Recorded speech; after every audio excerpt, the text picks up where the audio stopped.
Mempelajari tentang susu lebih dalam, yuk simak video ini.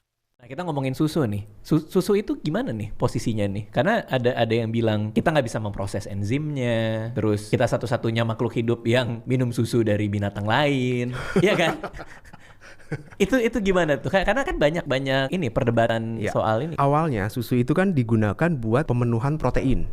Ah, Susu. Kita kalau ngomongin susu berarti kan asalnya susu sapi ya kalau kita ngomongin susu. Nah sekarang kan kalau ngomongin susu nggak cuma sapi. Ada susu kambing, ada susu kuda liar lah, ada susu soya, susu almond, sampai susu oat, susu beras dan lain-lain itu. Nah sekarang kalau dibilang tubuh kita nggak bisa mencerna, tergantung. Kalau yang nggak bisa dicerna itu apa sih? Laktosa. Laktosa itu adalah suatu karbohidrat yang ada di dalam susu mamalia.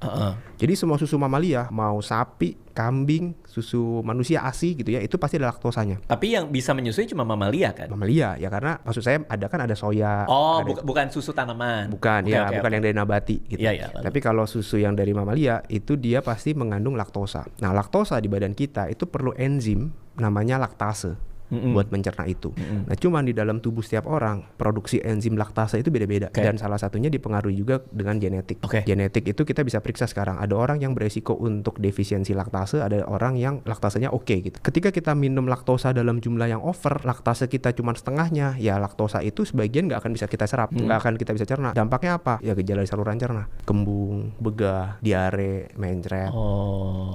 Kalau kita paparkan terus-menerus, lama-kelamaan gejalanya juga bukan cuma di saluran cerna doang, bisa kemana-mana. Pilek, bersin-bersin, gatal-gatal, Semacam alergi jerawatan. berarti? Iya, mirip-mirip modelnya kayak alergi kalau orang bilang. Tapi itu sebenarnya bukan alergi, itu kita bilang sebagai intoleransi laktosa. Terus kalau misalnya yang lain gimana? Susu oat atau susu soya, kita lihat dari bahan dasarnya. Kalau soya, karena dia itu bahan dasarnya soya, protein nabati, susunya pasti tinggi akan protein nabati. Kalau oat, karena dia sumber karbohidrat, berarti susunya tinggi akan karbohidrat. Oke. Kalau almond, karena dia sumber kacang dan tinggi lemak, Fat ya? susunya tinggi fat. Itu. Which is yang terbaik almond dong berarti. Ya belum tentu. Belum tentu juga. Belum tentu. Kita mau nyarinya apa nih? Kalau kita nyarinya protein, tapi kita minumnya fat, nggak ketemu di situ. Nge-gym protein, minumnya almond, ya nggak masuk. Kecuali kalau almond yang disubstitusi ditambahin ada proteinnya, ya itu bisa juga mungkin. Oke.